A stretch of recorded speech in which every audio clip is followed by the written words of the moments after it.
everybody. Welcome to We'd Rather Be Reading. I am Jerrica. And I am Lia. So, this week it's been an exciting week full of Leigh Bardugo, Grishaverse I love books. I love, know you love these books. Love. How much love? Lots of love. Lots of, all of the All love. the loves. All of the loves. I love these books. I mean, that's not actually true. Oh. Because when I think about it, like right now, before I started reading, I'm like, I love these books. I'm so excited. And then I started reading, I'm like, oh yeah, I didn't actually really like Shadow and Bone that much. I kind of liked it, but it wasn't my favorite. And I know I said last week that I'm a 5 stars or 1 star kind of person. Yeah. I think the Shadow and Bones were actually a 3 star for me. What? I know. But you love the Darkling. But okay, it sets up so much of this story. 6 of Crows. I know you love 6 of Crows. You know what I think? Which is a 5 star. You know what I think that... Okay, thank you. Well, now we're getting somewhere. I think what happened was that you read 6 of Crows Yes. first. And then you're like, what's all this stuff about the Grisha? And then you read Shadow and Bone. So you did it backwards, which maybe have set... Because you set your like standards so high already. I think that's definitely part of it. I think the fact that I read them out of order probably helped. But I also find, and I'm happy to say that I really like the duology thing. So I'm really happy that these books that we're reading now, The King of Scars and The Rule of Wolves, are duologies. Because I find that it's a much better... forum for books. Like you get more out of the story when you have like the beginning to a crescendo, like a cliffhanger situation, and then you have the end, instead of the trilogy where you will always invariably have a transportation book. It's like the most classic example is The Lord of the Rings. Have you read those books? When I was younger, yeah. And the book 2, all they do is walk. Yeah. Literally. I was gonna it's like a freaking 1,000 pages of walking. Yeah. And this is like the transportation kind of, you need to get from book 1 to book 3 where shit's gonna happen. And you still need to fill a proper book with stuff. Yeah.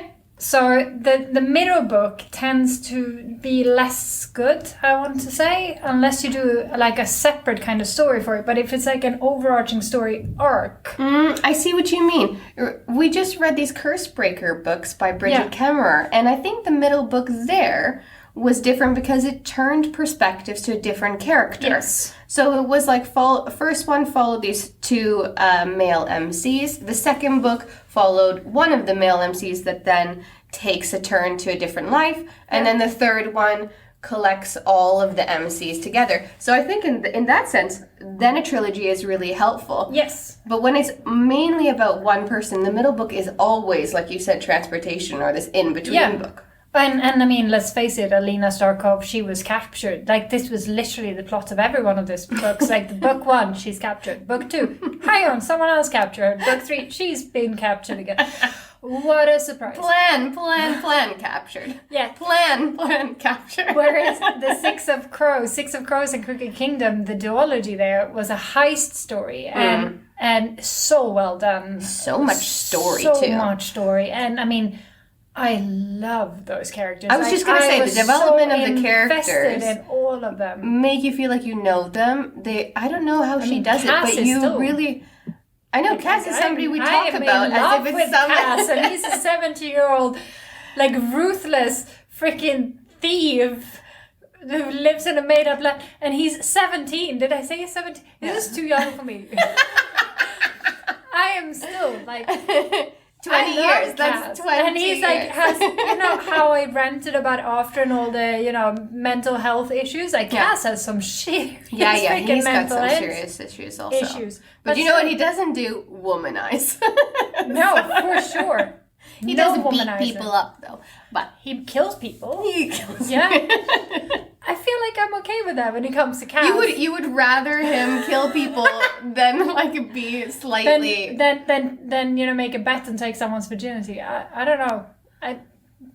Probably not when I actually think about it. But like rape and murder. But right now, I am seriously loving Cass, and I really don't much care for Hardin. Or Hardin's okay, but I don't like Tessa, so I don't care for their freaking story. But I am after 80 hours of investment. 100 hours. Hours.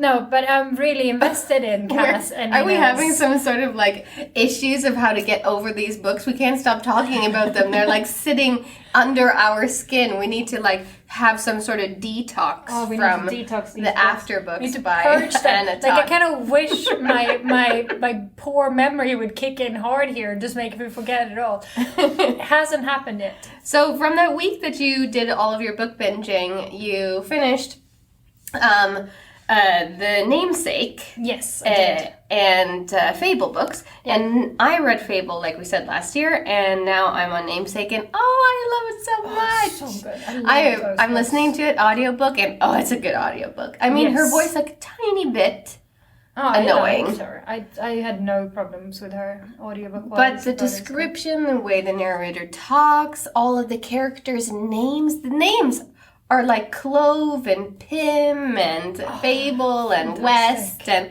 every time I hear a new character's name, I want to message you to be like, she just chooses the best names. Like, She's gotta be in. But I told you that I used to follow a blogger when I first had kids. Yeah. This California blogger, Girl Gone Child, Rebecca Wolf. She's a writer too, actually. So she wrote a book, and she named her kids which was like the names. Like her boy is Archer, which Yeah. I love. I love the name Archer. it's awesome. And then she has the girl Fable, which is like Fable, and then Amazing. she has the twins, which are Reverie and Bohème. What? Yes, Reverie? Reverie. That's beautiful. So they're Rev and Bo. That's their Rainbow. Those are the nicknames. best names I ever. know, What an they're awesome great. mom.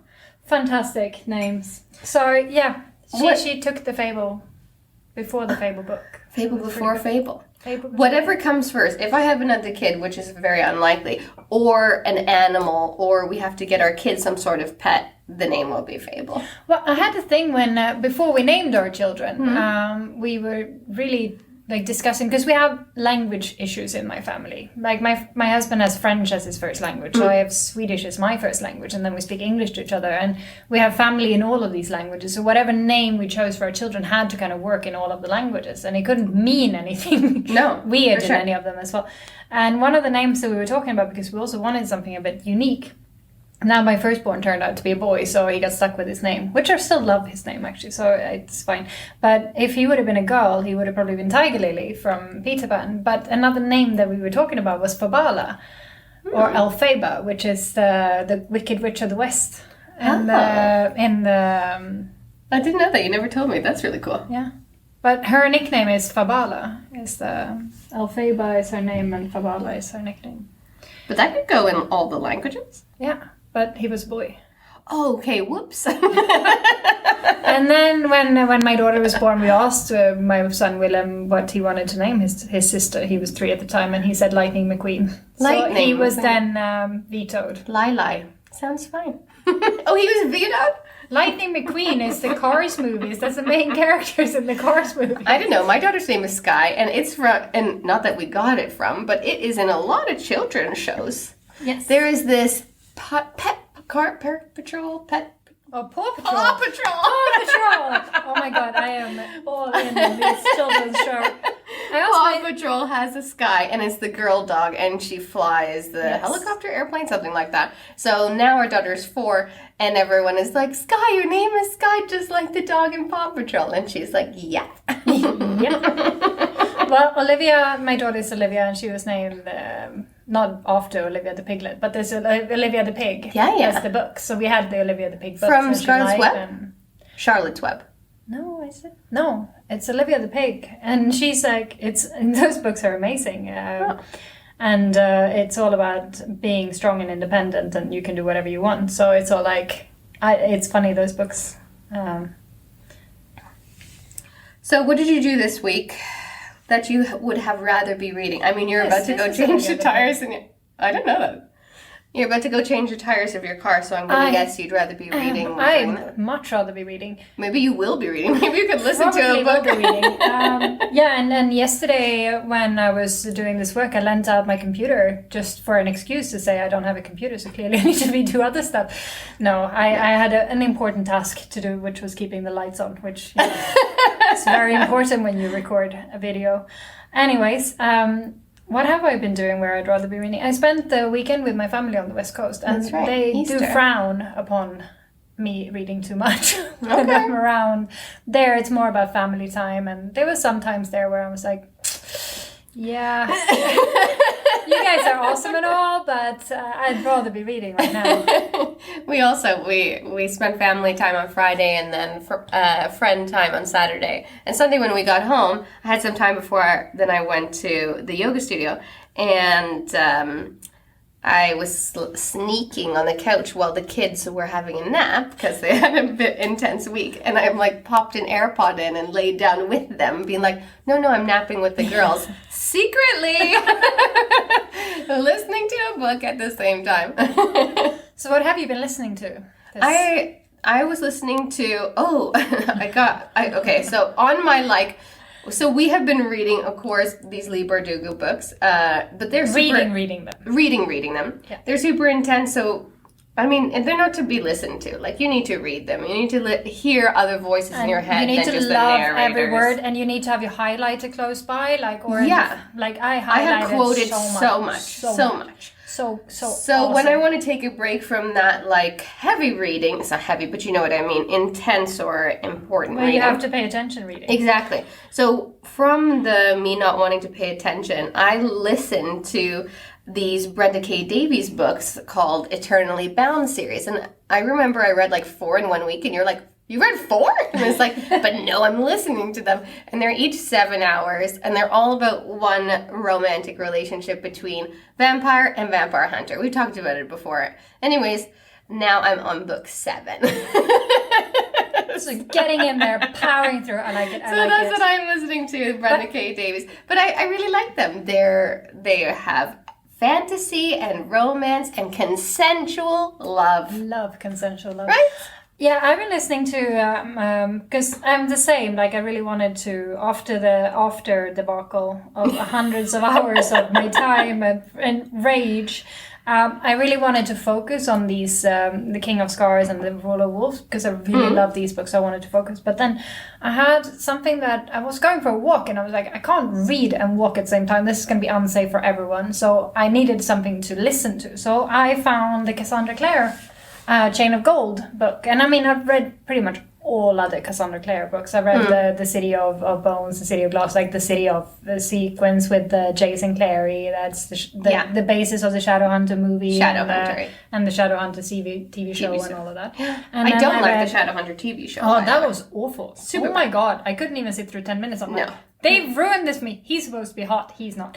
He's not hot. He looks kind of skeezy. Oh, yeah. No, it's not good. And then it was all high tech and stuff. And I'm like, nah, I don't like this. You guys ruined it for me. Yeah. Anyways, regardless, the movie was okay with Lily Collins. And I like him. I can't remember his name, the guy. No. He's on my I like him list. That was kind of sneaky. What is your like him list? Well, I have a little like him list. Is this the list of like that you can? It's the list of all the boys I follow on Instagram. I don't think I actually follow him on Instagram, but yeah, I like him list. Anyways, regardless, moving on. Whole pass list.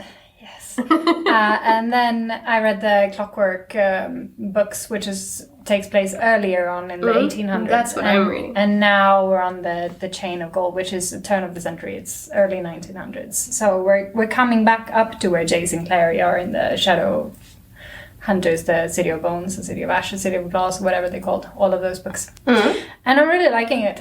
And honestly, we complain a lot about narrators on this. She has the best freaking voice. Actually, she does. Oh my god, I love Leah played it at the studio yesterday for most of our members that were there, and everyone was like, oh, "Yeah, that's a beautiful voice." Oh, she's got the most wonderful voice. Whoever reads this, and she got because one of the characters, Will, he has a slight Welsh accent, and when she does this lilt of the accent, I love that word too.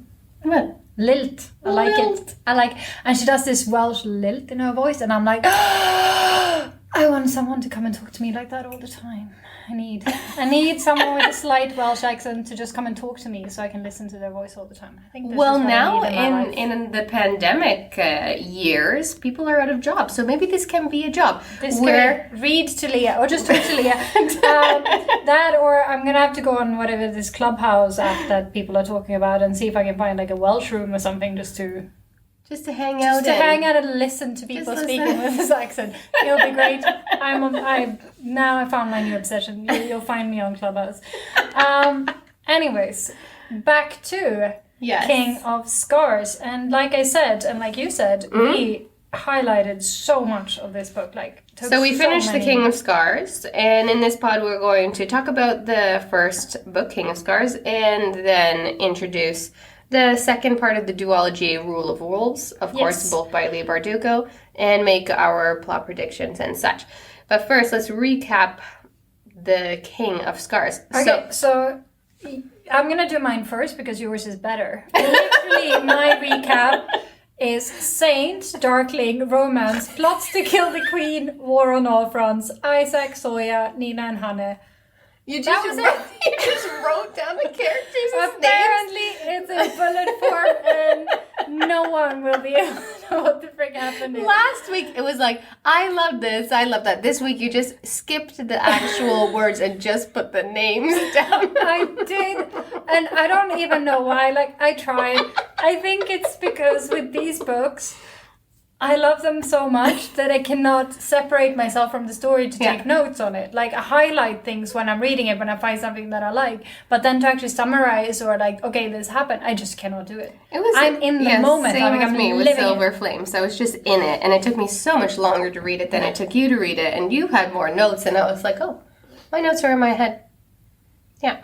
Yeah. I can't remember what happened in this book. No, I can remember most of the things what happened, but these were all my notes on it, so I'm just gonna let you read. I have lots of notes. Yeah, see, you did your homework. I just did not. Every time I read a line where I was like, oh, this is gonna mean something for the next book, I went and wrote it down. And I sent you, I have some predictions after, it was maybe halfway through the book. Yeah.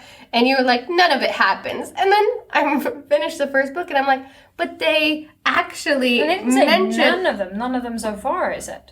But they reference literally everything that I had written. So I was like, oh, actually, maybe I think some of it is going to take place. One of them did happen, this Darkling thing. Yes. So in his King of Scars, we follow King Nikolai. He is a privateer and king of Ravka. Yes.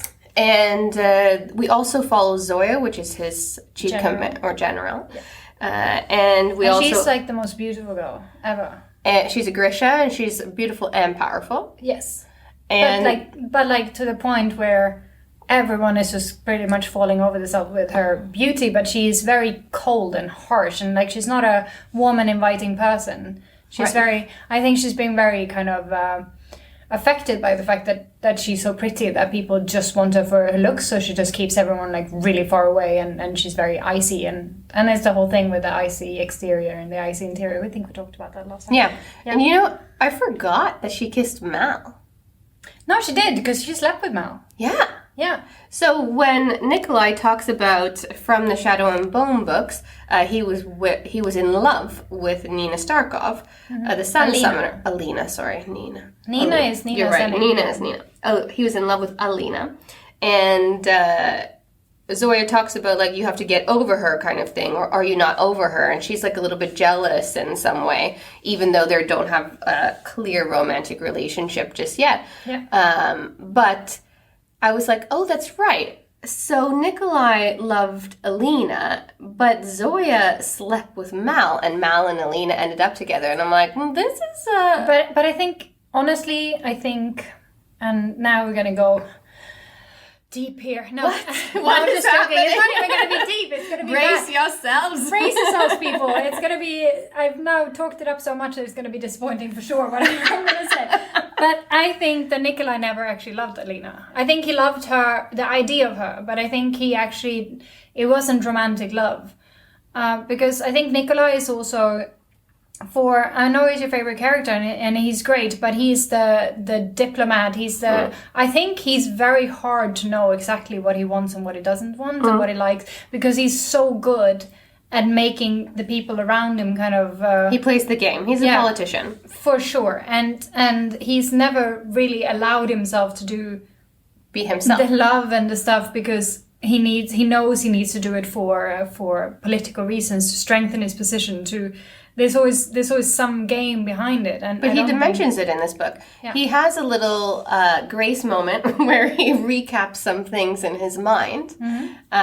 And he says that something about, not that he didn't say not that he didn't love her, but he said more than like a love relationship, he was needing a friend. Yeah. A friend who he could be honest with about who he is without putting on all of the many faces that he has to put on during his job. Yeah, for sure.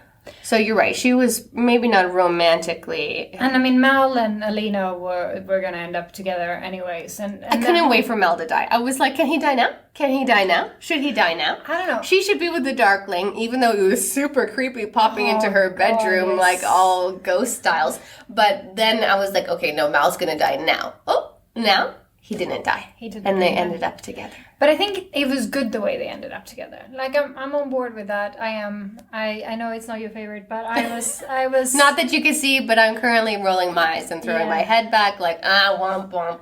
It was so like such a build up of like action in that book, and it was like, let's plan for all this action to happen. She gets captured, and then it was like planning for the war to happen and all this stuff, and then war happens and they have a happily ever after. Like, but they do. But she's like dead. She faked her own death, and then we're gonna turn out that in this book we find out that the Darkling's death was also faked. So basically, the two people that burned on that pyre were both fakes. They were both fake. But anyways, so what happens in this book? The parts that I remember, we follow Nikolai, we follow Zoya, and we follow Nina, and we follow Nina. And Nina is in Fjärda, which is a different country altogether, and she's having she's hearing dead people talk to her in her head, and she's with two other Grisha. And I only realized that, like, Nadia and Adric, like, I could not remember them very well from The Shadow and Bone, but they're in there. Yeah. I remember Adric because he was like the brother or cousin of somebody who was super and he's like young. too young to be a part, and he got to follow along anyways.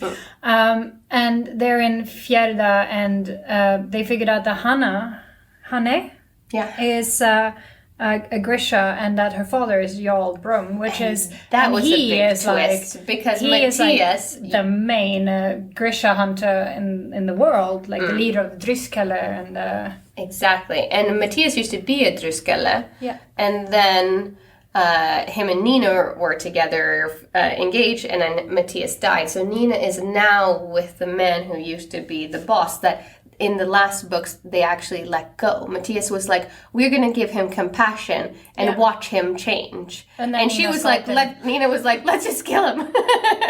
She's a bit quick on the murder. She's a little bit murderous in this one, Nina. I like it. I'm behind it. And she's like... Leah approves murder, apparently. That's what this plot is all about. When it comes to Six of Crows people, I'm like all for murder as long as they stay alive. What can I say? I'm on board. So we follow Nina on her adventures with Hanne in Fjärda, and we also follow Nikolai and Zoya. And Nikolai and Zoya goes to look at the spot where the fold was, which was this dark kind of shadow wound of the world that the Darkling put there. And there's like a source of power, because they go around to all these miracles, and miracles have been popping up all over the place, so clearly shit's happening here. And then they go to the fold, and when they get there they just get sucked into like a different world. And there are saints there, like the actual freaking saints are there, saints. Like the actual ones that are still alive from like gazillions of years. And they train Zoya and Nikolai. Nikolai tries to get the demon that's in his heart, which is part of the Darkling's power, out. So there's like this process to separate them, which, spoiler, this is a plot by the saint to actually revive the Darkling and take her place. It's just the female saint that's being a little bit of a bitch here. The other two are okay. They actually wanted to help. So this happens, and one of the saints, he's like, he can turn into a dragon. He trains Zoya, and then he dies towards the end, and she actually she kills him, I guess, and she takes his scales. They have a pretend fight, and he wants her to kill him so that he can be her amplifier. Yes, and he's taught her basically that the whole Grisha, the way they think about their power, is all wrong. That it's not like unlocking it's not about utilizing the power, it's opening yourself up for it. Open the door there. It's like you think that you might just have one of the Grisha powers, but in reality you have all of them. You just need to open yourself up to it and learn to wield it in like joining together with it instead of forcing it through you, kind of thing. Anyways, so she then at the end can turn into a dragon, which is pretty cool. So cool. So cool. And Nina is busy in Fjärda freeing these Grisha women that's been drugged and forced to become pregnant over and over again. And then while Nikolai and Zoya disappears here in the fold, the rest of his council is like, oh shit, the king's gone missing. So they take one of his guards and they change his face to look like Nikolai. And then he had to be, and it was so funny, Isaac as Nikolai. It was hilarious. So back in Nikolai's kingdom, they really want him to get married. But he's too busy dealing with saints. So Genya actually tailors one of the soldiers to look like Nikolai and be in his place to then propose to and or choose a bride. And Nikolai and Zoya have no idea that this is going on. No, because they think the time doesn't pass the same way where they're at. Yeah. So they have no idea that this is about to happen. So the pretend Nikolai is called Isaac, and he meets one of the potential suitors, and he actually does have a real crush on her, and she does have feelings back for him. So on the big celebration day before everyone's going back to their own countries, he asks her to have a private moment, and she's like, absolutely. So they sneak away into a private room, but obviously there's glass so you could see from the outside, because this is where Nikolai and Zoya come back, and he sees himself, and he's like, wait a second, that guy looks like me. Either something really treacherous is going on, or they have tailored a guy to look like me just to be in my place to sort of save face in the kingdom. And what happens is he sees them having an intimate conversation, and they go close to each other to kiss, and she stabs him in the chest, and then takes the knife out and stabs her goddamn self. Yes. In the heart, or right beside the heart. And poor Isaac freaking dies. Yeah. And it turns out that this wasn't actually the princess either. No. This was like a whole plot. It was an assassination to kill the king and to pretend that the king had killed the princess in order for the real princess to live a quiet life, which we know it's not really the real reason here, because, well, there was stuff for her too. Mm-hmm. And this is how it ends, basically. It ends with Nikolai then going in there and finding the actual true princess, and then being like, "What? You're gonna marry me now?" Yeah, I love him so much. Yes. So are we gonna say our favorite quotes from this book? Because oh my god, like now that we talked about who's in this book and more or less what's happened in this book, but that's not how it ends though. It ends with they're all together and they show each other like, okay, now Isaac is dead and I'm going to marry the shoe princess because she's a traitor and I'm going to use this for my benefit. And then they're like, who's this other guy you got with you? Yeah. And then they take the hood off. And it's the Darkling. But it's actually Yuri. Yuri was a saint. No, he was not. No, he was. No, he's not a saint. What is he? He's like a fanatic. And he wants the Darkling to be a saint. Yeah. So he's like petitioning for this, and then he gets to go with, and he ends up in the fold with the saints, and then the Darkling takes over his body and changes him and becomes the Darkling. So Yuri is gone, or he's entrapped in his body where the Darkling is taken over. And so everyone is like, what? Yeah. And the Darkling says, so nice to see so many of friendly faces again. And it's like, dun dun dun, dun, dun, dun. And it goes into the next book. Okay, but I did a little Lia summary here for you guys. Are you ready for it? I love Nikolai. I love Nina. I love Isaac and Genya and David and Hanne. Not so keen on Zoya. I love dragons and bear men. Not at all Elisaveta, though. I miss Bagra. No mourners. Good. I like this. There's no mourners, no funerals. I'm on board. This is fantastic. This sounds like I could have written this summary. I would have probably set Zoya up a little bit higher because I don't actually hate her.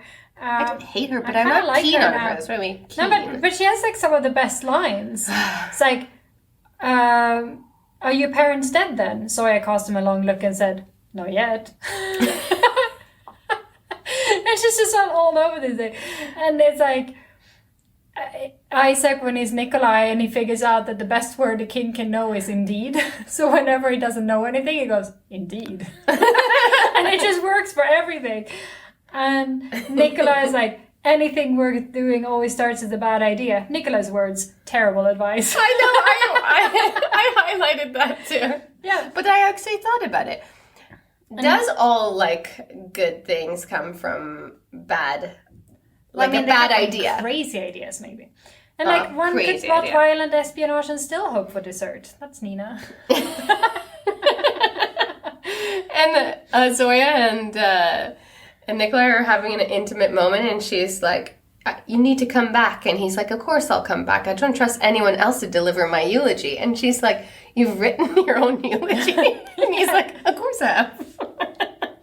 And then it's like the Fjärda as well, because I highlighted this part because in Fjärda it's very the women really knows their place. Like you let your men speak, and you have to have your hair in braids if you're unmarried, and it's all of these rules. And then Bram goes like, a man who spends all day handling the country's business does not want to converse about such things with his wife. He wishes to be soothed, entertained, reminded of the gentler things in this life, the things we fight so hard to protect. Nina stifled a gag. And she's like, this is terrible. Anyways, I liked that one, and I liked all of them. At least if I drown, I won't have to sit through dinner. Was another great line. You say exile, I say extended holiday. I love that. Zoya narrowed her eyes. We agreed no poetry during meetings. She's such a bitch. But poetry actually helped a little bit later on in the book. Yeah, but no, these quotes, it's so amazing. This book is so good. I sent you some predictions, and I said, I predict that the Darkling comes back in some way, Zoya becomes a queen, Alina will come into play, Nikolai's real dad will make trouble. And then I wrote, there was reference to all of these throughout the book, so maybe foreshadowing for the next book. And then I read the next book's title, Rule of Wolves, and I was like, oh, but shit. Yeah, no, you're right. I think Nikolai's dad's definitely going to come and cause trouble. He already is. It's been confirmed in the first It's confirmed, yeah. But this line, it came up so many times, so I highlighted it too. It's like, but I'm afraid I have more bad news. Jenna slumped in her chair. There's more. This is Ravka, said Zoya. There's always more. And they keep saying that all the time, like, there's more bad news. There's always more. There's always more bad news. This is Ravka. And it's true, like, shit just goes from worse to worse all the time. So we finished and loved King of Scars. I gave it a full 5 stars immediately. 5 stars. And I think I even did it before finishing the book. Potentially, I'm not sure. So I started Rule of Wolves. I read the first 3 chapters, and then I did a little bit of a summary. So I wrote, all right. So in the last book, Nikolai got engaged to an unwilling princess of Shu. Yeah. He tried to rid himself of the monster inside him and failed. He fell for Zoya, but won't admit it. She took on the power of a saint and can now wield all Grisha power and turn into a dragon. The Darkling is back, having taken over Yuri's body.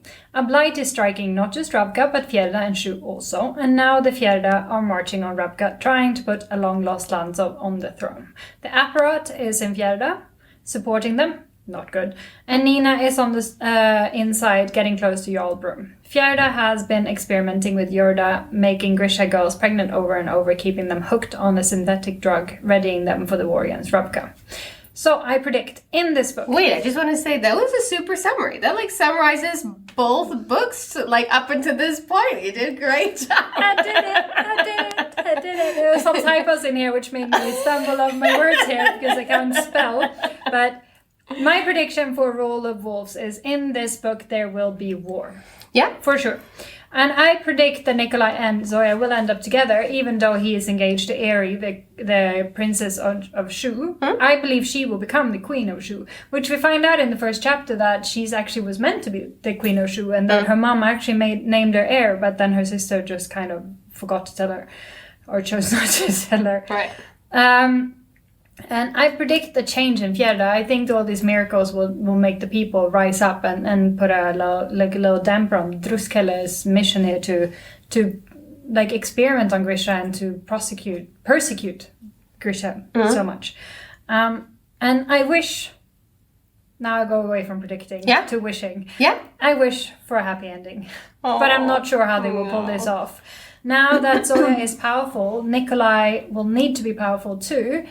Because if she's going to live for ages and ages, he can't just be a normal man. So I'm actually predicting that he will learn how to wield the Darkling's power in that thing that's in him. I think the Darkling will die and Nikolai will have his power. Nikolai will become and the Darkling. And he will become Grisha Darkling, yes. Oh, I love that. But your last prediction where Matthias comes back, which didn't happen, I also love that. I'm loving your hopeful thoughts, because mine are dark. Yeah. My predictions are not hopeful. In fact, as you guys know, Nikolai is my favorite character of these Grisha books. I predict that Nikolai dies. No! Not allowed! Bad. No, but listen. Don't do this to me, Leigh. So I saw foreshadowing of Zoya being a queen for so long in the first book. I think it was like first 3 chapters. I was like, Zoya's gonna be queen. But they keep saying she looks like a queen, she behaves like a queen. Exactly. And when I told you about, Rule of Wolves title gives away what the book will be about, wolves being the Druskal animal, and that means Fjerda is going to go to war with Ravka and try to rule, and that is the basis of the second book. So that's like says it all pretty much in the title. And now that we know that Nina's on the inside, so my prediction is the rise of Grisha like powerhouses and also the rise of female leaders. I think that Nina's going to go in and somehow, probably with Hanne, become leading Fjerda. Because Fjerda has a royal family. We don't meet them, right? But they have a royal family. Like Jarl Brum is just he's kind of like a general. He's a general. He's not the leader of the country. Okay, but I see Nina becoming some sort of power that will be able to turn Fjerda around. And it'll be like a twist for them. I also see Zoya being queen. And the only way that I see Zoya being queen is if Nikolai is dead. But I also had this thought that with all this magic rising and I know that the miracles, they explain it by the saints actually having gone out there to kind of lure Nikolai to come to him.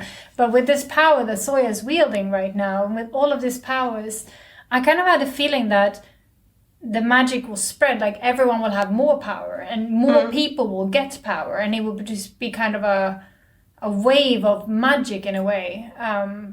So everyone will have a little bit of... I like that idea. Fjerda that's so afraid of this power, it would be very interesting if everyone just... But then we haven't even talked about what the Blight is. Like, I don't know what the Blight is, because it's a similar power to what the Darkling did to the Fold. Like, and it just... things just disappear, like they go up in dust. If it has to. Is it the Darkling doing this, or is it something else? Like, shit's gonna happen for sure. We're gonna have to leave you now and get reading so we can tell you what the frick's going on in this book, because we got all of the theories and none of the answers. Get ready for war. Get ready for war. Sharpen your swords. And bows. Get your shield. You see? And a glass of wine, because they drink a ton of wine. Definitely wine. You'll need wine for this. All right. So jump back into Rule of Wolves with us. And we'll see you next week when we will have finished this book. And we can tell you how wrong or right we were in our predictions. Thank you for listening. We'll see you next week. Thank you. Bye. We'd Rather Be Reading is an original podcast by Jerrica and Lia. The music for The Penguins, written and performed by David Allred from the album The Transition, courtesy of Erased Tapes. Please check him out on Spotify and check us out on social media. We're on Facebook and Instagram at We'd Rather Be Reading and on Twitter at We'd Rather Read. You can also email us at we'drathebereadingthepod@gmail.com. Thanks for listening.